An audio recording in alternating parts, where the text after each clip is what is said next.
전 세계 최고다. 257%거든요. 와. 한국은 49%. 헐. 일본은 257%. 에? 일본이 언제 파산할지 몰라요. 일본이라면 큰일 났습니다. 일본 가지 마, 사키짱. 어떡해요? 네, 안녕하세요. 안녕하세요. 반갑습니다. 네, 저는 대전에 있는 배지대학교 일본학과에서 지도하고 섬기고 있는 강철구라고 합니다. 안녕하세요. 저는 일본 오사카에서 온 이치라고 합니다. 한국에 온 지 5년 정도 됐습니다. 잘 부탁드립니다. 네, 여러분 안녕하세요. 일본에서 사키입니다. 저는 한국에 온 지 8년차입니다. 잘 부탁드립니다.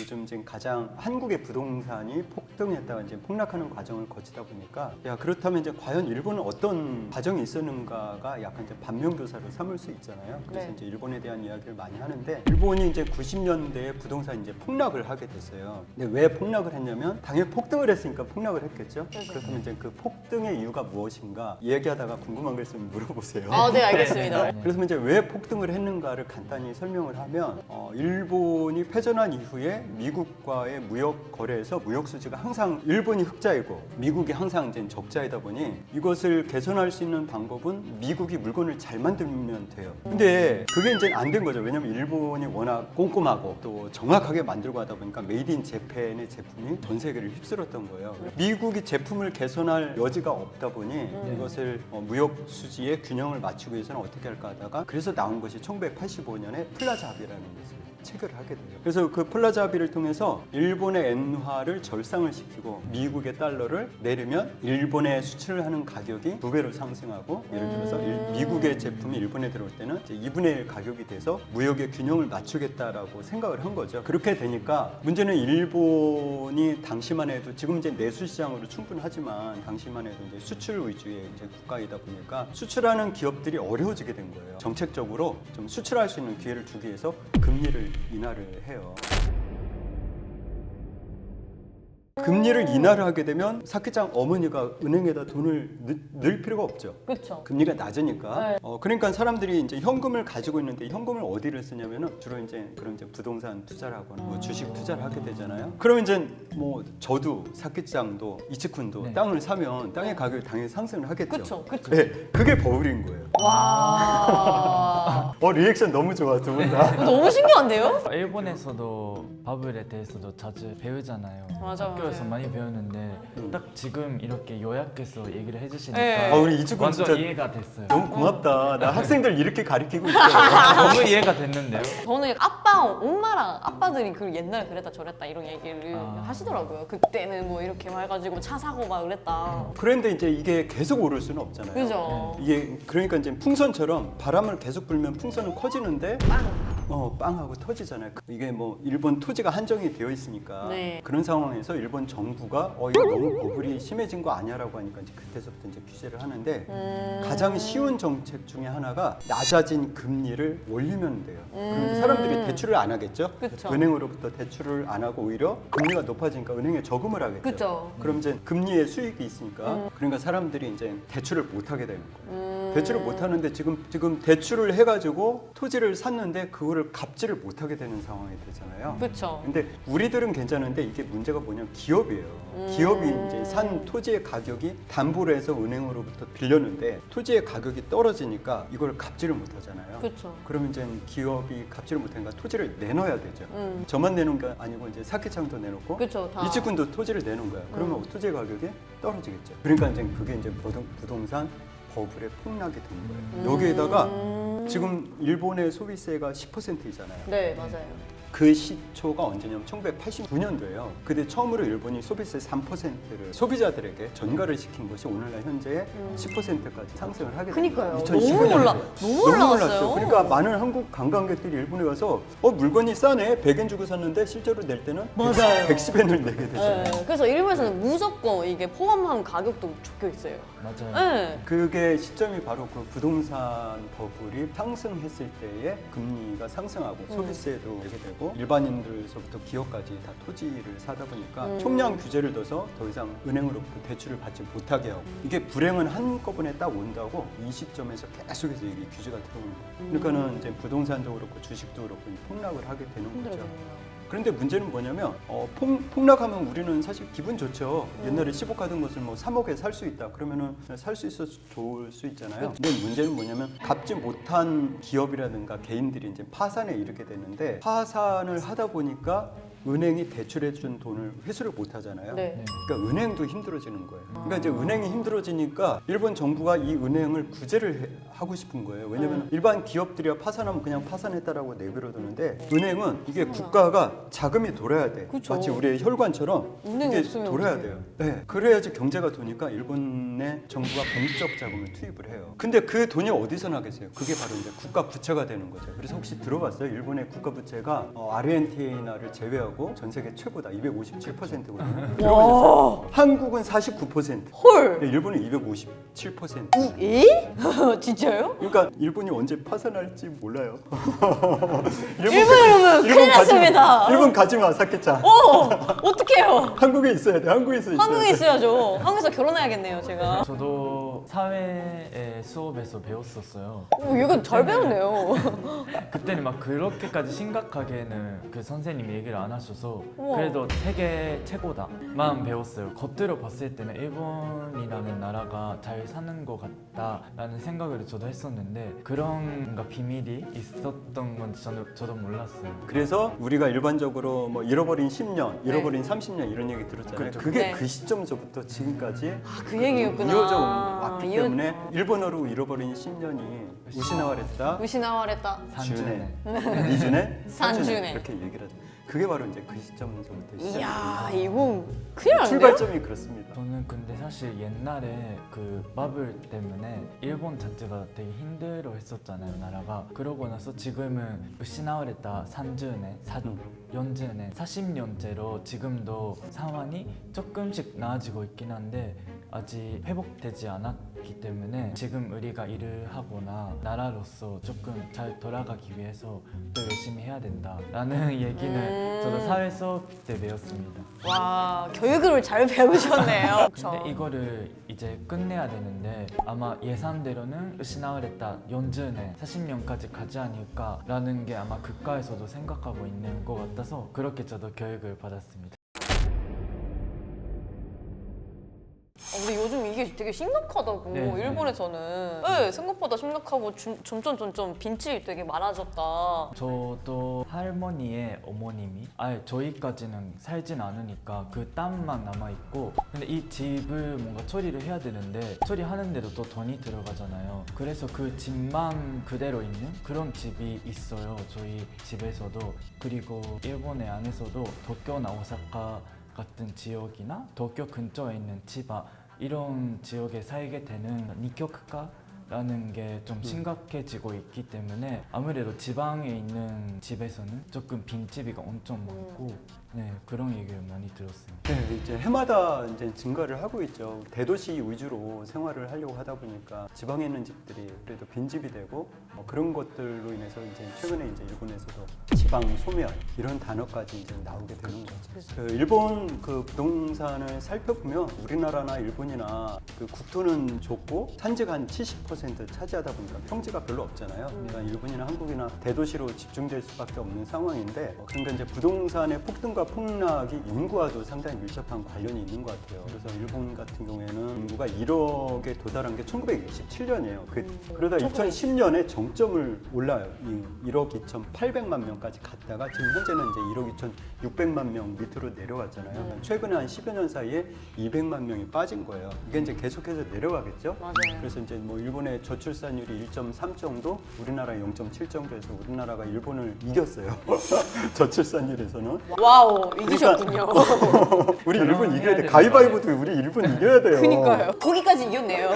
이제 이렇게 하다 보니까 인구는 이제 계속 줄어들잖아요. 근데 네. 이제 대부분의 일자리는 대도시에 있다 보니까 일본에서도 이거 이제 도쿄 1급 집중이라는 단어를 쓰고 있는데요. 네. 뭐 도쿄뿐만이 아니라 이제 3대 도시인 도쿄, 나고야, 오사카로 이제 대부분 인구가 이제 집중이 되지 않습니까? 네. 그러니까 아까 얘기한 대로 이제 지방 소멸에서 인구가 빠져나가니까 대도시의 부동산은 뭐 버블 경기 때만큼 그렇게 상승하지는 않았지만 최소한 이제 폭락하거나 떨어지지는 않죠. 인구가 계속 유입되니까. 그래서 작년에 보니까 도쿄에서 빠져나간 그 인구보다 유입된 인구가 더 많았다고 그래요. 그래서 지금 이제 일본 정부에서는 도쿄에서 벗어나갈 경우 자녀가 있는 가정이 벗어나갈 경우에 30만 원에서 100만 원까지 지원을 해줘요. 그렇게 와우. 지원을 해주는데도 불구하고 도쿄에 유입되는 인구가 더 많다라는 거예요. 그래서 이거를 아베 신조가 본인이 총리했을 때 2014년에 지방 창생법을 만들어요. 우리나라로 얘기하면 지방 균형 발전가처럼 그래서 인구가 좀 들어가게 하고 많은 관광객들이 그쪽으로 가서 지방 살게 하려고 했지만 결국은 대도시로 들어오는 인구를 막을 수는 없다 보니 대도시를 중심으로 해서 부동산 가격은 떨어지지는 않고 있는데 이게 이제 한국도 비슷해요. 아까 얘기한 것처럼 한국은 특히 더 심하죠. 왜냐면 수도권을 중심으로 해서 2천만 명이 살고 있잖아요. 그렇죠.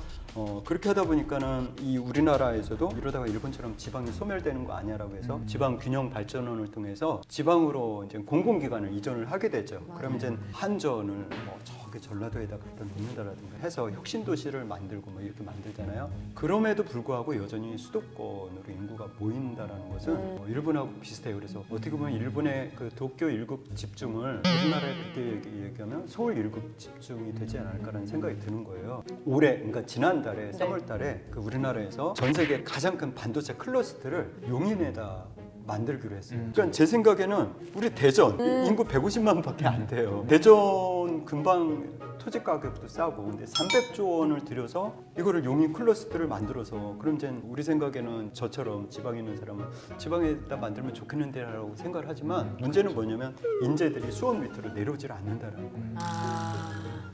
그러니까는 이제 젊은 친구들이 일자리를 찾아서 다 수도권으로 가다 보니 지방은 여전히 부동산 가격은 오를 수는 없는 상황이고 수도권은 지금 잠깐 하락했다라고 하지만 떨어지지는 않겠죠. 이런 모습들을 보면 약간 일본하고 비슷하다는 생각 들지 않으세요? 그러네요. 약간 일본을 따라가는 느낌? 뭐 이런 것들이 좀 들어서 뭐 저로서는 좀 약간 안타깝습니다. 근데 반대로 일본 구마모토 큐슈에 있는 구마모토는 사실 시골이잖아요. 그렇죠, 시골이죠. 근데 그 구마모토에 대만의 TSMC하고 소니하고 뭐 이렇게 합작해서 공장을 만들어요. 네. 한 11조 원 정도 들어가서 만드는데 그렇게 만들면 그 지역은 뭐 당연히 땅값이 상승을 하겠죠. 그러니까 그런 지역은 좀 예외이긴 하지만 일본도 역시 이제 도쿄 일국 집중을 막을 수는 없을 것 같다. 한국도 비슷하다. 이제 이런. 저는 아무래도 저는 지방 사람이거든요. 저는 도쿄 사람이 어디예요? 아니고 사이타마. 아 진짜? 네, 아니, 사이타마. 근데 뭐 사이타마는 좀 가까워가지고 뭐 지만이라고 하기에는 조금 그렇다고 하시긴 하는데 근데 아무래도 어차피 일거리는 도쿄 도시가 훨씬 더 많기 때문에 대부분 사람들이 그냥 도쿄에 올라가고 그리고 심지어 저도 사이타마 현이었지만 놀러 갔을 때는 도쿄로 주로 가서 놀았고요. 근데 일본에서는 그 약간 마스코트 캐릭터가 있잖아요. 지역마다. 그런 걸로 좀 뭔가 살리려고 이것저것 하는 것도 있고 한국은 호두 과자가 서울에서도 팔고 부산에서도 네, 팔아요. 어디든 원래 팔아요. 천안에서만 팔아야 되는데 네. 그런 건 좀 더 벤치마킹을 좀 해야 될 것 같아요. 오, 근데 맞는 말이네요. 맞아요. 일본의 부동산 폭등과 폭락이 단순하게 올라갔다 떨어졌다 해서 끝나서 그럼 이제 뭐 제로섬 게임이니까 우리 또 열심히 해보자라고 했다면 문제가 없어요. 근데 이게 어떤 문제를 유발하냐면 이츠쿤이나 사케짱의 부모님 세대를 한번 거슬러 올라가면 그런 경험을 했어. 그 경험을 하고 지금까지 일본이 인플레이션이 없이 한 30년을 잃어버린 30년을 흘러왔잖아요. 그렇게 되면 어떤 생각이 드냐면 이제 우리는 더 이상 활력을 잃었구나. 동력을 찾지를 못하는 거예요. 그래서 실질적으로 일본이 아직까지도 세계 제2의 경제 대국이잖아요. 근데 뭐를 잃어버렸어요? 동력을 잃어버린 거예요. 부동산 폭락을 통해서. 그래서 그 들어보셨어요? 초식남. 소식계단시. 소식국회된. 그 초식남. 소식계단시. 아니 우리 저 이직구는 초식남은 아닐 것 같은데 초식남이라는 게그 미래에 대한 비전도 그렇게 많이 크게 갖지 않고 그러니까 현실에 좀 약간 안주하려고 하는 이런 부분에서 급격하게 폭등을 하거나 급격하게 폭락을 하지 않는다라면 저는 괜찮을 것 같아요. 근데 이게 일본처럼 그렇게 된다라면 우리 역시 사케짱의 부모님 세대처럼 야 내가 그때 그걸로 인해서 되게 힘들어졌어. 부동산 버블을 통해서 힘들어졌어.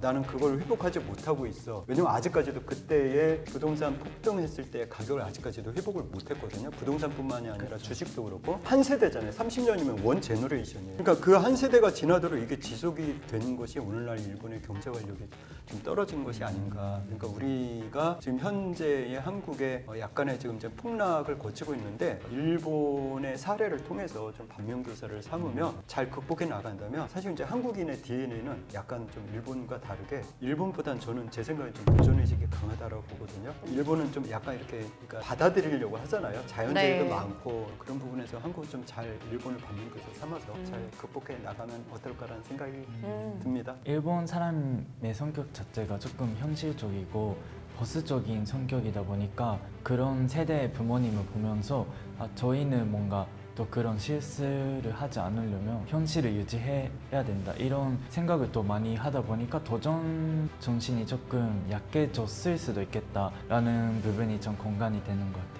근데 저는 모르겠어요. 저는 솔직히 말해서 제가 약간 살았던 제 인상도 그렇고 뭔가 조금 일본 그 거점적인 일본 사람들이 그 개념이랑 조금 제가 달라서 저는 그렇게 워낙 보여요. 네, 저는 워낙 도전심만 갖고 살았기 때문에 그래서 그런지 더 일본 분들이 보고 그러면은 조금 더 이건 도전해도 될 것 같은데? 라는 생각도 들어서 저는 조금 또 도전심이라든가 그런 거를 좀 가졌었으면 라는 좀 바람도 있었어요. 교수님이 아까 말씀하기는 공감돼가지고 조금 더 일본 사람도 할 수 있는데 안전선을 또 추구하다 보니까 이게 조금 더 조심스러운 부분이 있기 때문에 에라 모르겠다라는 마인드로 그냥 아니, 완전히 한국인이야.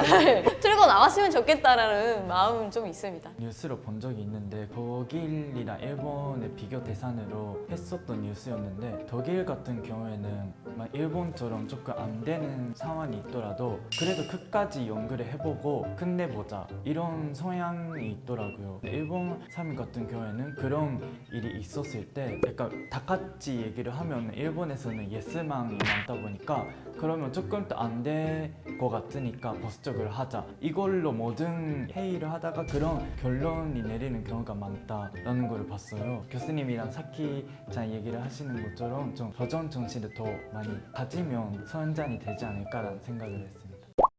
근데 한국은 왜 이렇게 집이 비싸요? 아니 너무 비싸가지고 저는 솔직히 한국에 살 수 있으면 살고 싶은데 야 이거는 부자 아니고서는 못 살겠다라는 맞아요. 서울이 네. 진짜 비싸죠. 네. 그래서 가격은 조정이 돼야 될 것 같아요. 그쵸? 그러니까 어떤 상황이냐면 사실 그 질문이 가장 저는 핵심 질문이라고 생각해요. 오. 왜냐면 젊은 친구들이 봤을 때 내가 10년을 회사를 다녀서 저금을 해도 이 집은 살 수 없어라고 한다면 포기를 하거든요. 맞아요. 포기를 하고 뭐를 하냐면 좋은 차를 사야지, 나한테 투자를 해야지 해서 미래를 포기할 수가 있어요. 맞아요.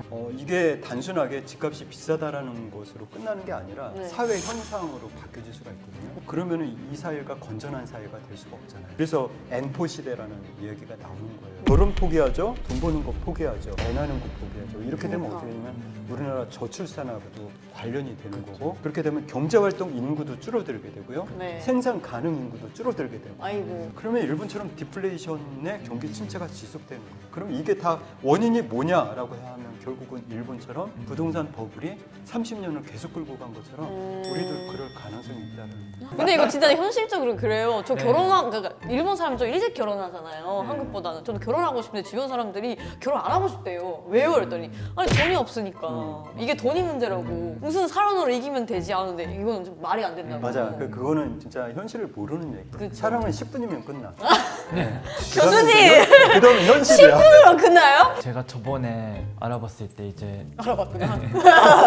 이미 이 나이에 알아봤다고. 결혼하려고? 네. 그러니까 일본에서는 제가 오사카에 살았잖아요. 그러니까 도쿄보다는 덜 그래도 비싸거든요. 근데 오사카에서 평균적으로 펜션이나 아파트 살려면은 한 50만 원 정도가 평균이라고 봤는데 지금 서울에 살고 있잖아요. 서울에는 70에서 100 정도가 나올 수도 있다라는 걸 봤거든요. 근데 그러면 도쿄랑 비슷한 거예요. 맞아. 그래서 너무 비싸다라고 생각했는데 막 집을 구할 때마다 가격이 올라가는 것 같다는 생각이 들어서 저도 계속 살 수 있을까라는 생각을 했습니다. 아 저는 8년 동안 계속 집 구하는 거 이사마다 뭐 머리가 아파가지고요. 그러니까 저는 계약하면 보통 2년 계약이잖아요. 근데 2년하고 이사를 해야지 하는데 옛날 같지가 않은 거예요. 그래서 옛날에는 2,000도였으면 이만큼 줬으면 좋았을 텐데 이제 왜 이렇게 비싸지 하고 점점 힘들어지는 거예요. 그래서 한국에서 진짜 먹고 살기 힘들다. 실제로 대학생 친구들이 방학 끝나고 그 집주인한테 연락이 왔는데 어렵다라는 연락을 받았다는 얘기도 들었어요. 맞아요. 그래서 조금 놀랐어요. 오늘 일본 부동산과 한국 부동산에 대해서 비교를 해봤는데요. 오늘의 영상 재밌으셨다면 좋아요와 구독하기 부탁드립니다.